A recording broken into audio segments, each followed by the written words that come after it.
Pierre Guénancia, bonjour. Alors, Bonjour. qu'est-ce que ça vous inspire, vous, ce compost humain? Est-ce qu'on pourrait trouver une question philosophique autour de ce débat? Oui, une vieille question qui est la question de la métamorphose, de la métempsychose. Au fond, c'est une mise de façon moderne, c'est l'idée que le corps va devenir autre chose que ce qu'il était. C'est une manière, au fond, de se survivre à soi-même. Bon, c'est un peu puéril quand même, hein, parce que tout ça, c'est au fond gouverné par une sorte de logique économique ou d'une logique écologique, alors que malgré tout, un corps, si vous voulez, c'est pas non plus un morceau de matière ou un morceau de terre, qu'il redevienne poussière. Oui, mais il est accompagné, dans cette décrépitude, il est accompagné par le souvenir de celui qui était le porteur, si je puis dire, de ce corps. Les corps ne sont pas des corps anonymes, sont des corps de personnes. Et de ce point de vue, je trouve que c'est traiter un peu le corps comme une marchandise, comme un matériau, ce qui va bien d'ailleurs dans l'esprit du temps, mais je ne crois pas que ce soit quand même toujours très fondé. En tout cas, je crois que c'est des choses qu'il faut discuter, ce sont des choses sur lesquelles il faut réfléchir. Il ne faut pas se borner à un usage écologique. Alors aujourd'hui, si vous voulez, dès lors que vous dites usage écologique, c'est sanctifié. Oui, absolument. Hein, voilà, donc voilà, bon, je mets une réserve, d'abord ne connaissant pas le dossier et les faits, mais une réserve qui tient au fait que en un sens, les gens sont beaucoup plus dualistes, si vous voulez, aujourd'hui qu'autrefois. C'est-à-dire, ils pensent que l'âme ou l'esprit ou le soi, c'est une chose et le corps, c'en est une autre. Non, malgré tout, le corps est toujours un corps subjectif, c'est un corps personnel. Et donc là, avec ce cas pratique, on voit à quoi peut servir la philosophie. Voilà, et le programme de philosophie, évidemment, fait débat pour la rentrée prochaine. Donc je rappelle que vous êtes philosophe, professeur à l'Université de Bourgogne. Vous avez co-dirigé le groupe de travail chargé de l'élaboration, justement, de ces nouveaux programmes de philo pour la rentrée prochaine. Non, pour la rentrée 2020. En ce qui concerne l'enseignement de la philosophie, c'est 2020. Les spécialités, c'est 19. C'est à la prochaine rentrée. Et donc, vous avez formulé des recommandations qui n'ont pas été suivies. Il y a plusieurs points de friction. C'est le moins qu'on puisse dire. C'est le moins qu'on puisse dire. Vous allez nous dire. Mais d'abord, dites-nous, quelle était, votre approche pour ces nouveaux programmes de philo de la terminale? Bien sûr. Mais écoutez, notre approche, elle était d'abord fondée sur la continuité de la tradition de l'enseignement de la philosophie. Depuis qu'il y a un enseignement de la philosophie, je crois que c'est 1880, les programmes ont toujours été des programmes qui encadrent des notions. Alors on peut mettre par exemple le sujet, la raison, et puis à l'intérieur d'autres notions. Nous avons préféré, d'ailleurs ce n'est pas une nouveauté fondamentale, nous avons préféré inscrire des notions dans des domaines assez déterminés, comme la métaphysique, l'anthropologie, l'épistémologie, théorie de la connaissance. Donc des grands groupes à l'intérieur duquel il y a différentes notions sur lesquelles... Différentes notions qui sont quand même en affinité les unes avec les autres, c'est-à-dire qui peuvent se lier l'une à l'autre, ou on peut passer de l'une à l'autre avec une certaine cohérence.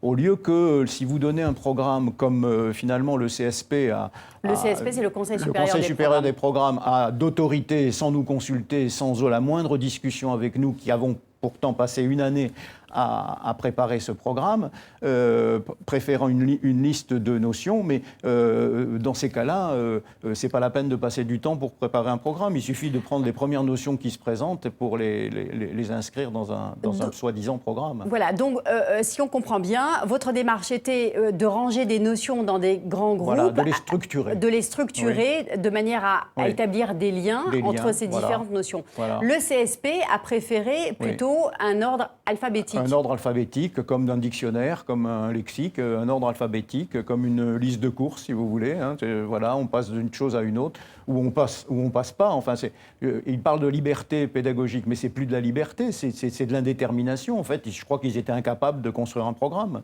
et donc ils ont mis quelque chose. Si vous voulez, qu'est-ce qui pose problème, par exemple, dans l'élaboration d'une liste alphabétique avec, par exemple, A, B, C pour différentes notions? Prenons par exemple le travail. puisqu'on a fait rentrer le travail dans les notions, bon, très bien.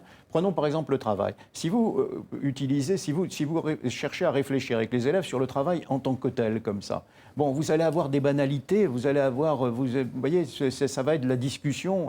Alors que si vous inscrivez la question du travail, par exemple dans le champ anthropologique, vous avez un rapport à l'homme, à l'évolution de l'homme dans l'humanité, c'est-à-dire vous avez des directions quand même de réflexion qui font que la philosophie, c'est quand même une discipline qui s'apprend. Ce n'est pas simplement une réflexion à l'état libre. Et donc, ce qu'on est en train de quitter, vous voulez dire, avec la proposition de l'éducation nationale, c'est la notion de concept, finalement. Est-ce que c'est ça qu'on est en train de quitter? C'est une simplification de la philosophie? Je pense que c'est une simplification, oui, on peut dire les choses comme ça, une simplification de la philosophie. Je crois que c'est une sorte de volonté, si vous voulez, de faire de la philosophie quelque chose de non spécialisé, de non scientifique, entre guillemets, c'est-à-dire finalement pas loin de la discussion, de l'échange d'opinions, comme on le voit d'ailleurs médiatiquement. Hein. Au fond, certains philosophes donnent l'idée qu'au fond, faire de la philosophie, c'est parler de tout et n'importe quoi, n'importe comment. Non, c'est une discipline qui a des domaines, et chacun de ces domaines a une cohérence. Et il y a aussi une introduction de nouvelles personnalités, de nouveaux philosophes empruntés à des cultures étrangères. Ça, donc nous avons entendu cette demande, on a tenté de la satisfaire, mais bon, on ne peut pas non plus faire rentrer tous les auteurs d'Inde, de Chine, du Japon dans une liste d'auteurs qui sont des auteurs pour élèves de terminale. Alors là, c'est moi qui défends la terminale, c'est-à-dire, au fond, il faut rester à une liste de choses essentielles, d'auteurs essentiels, et pas mettre en raison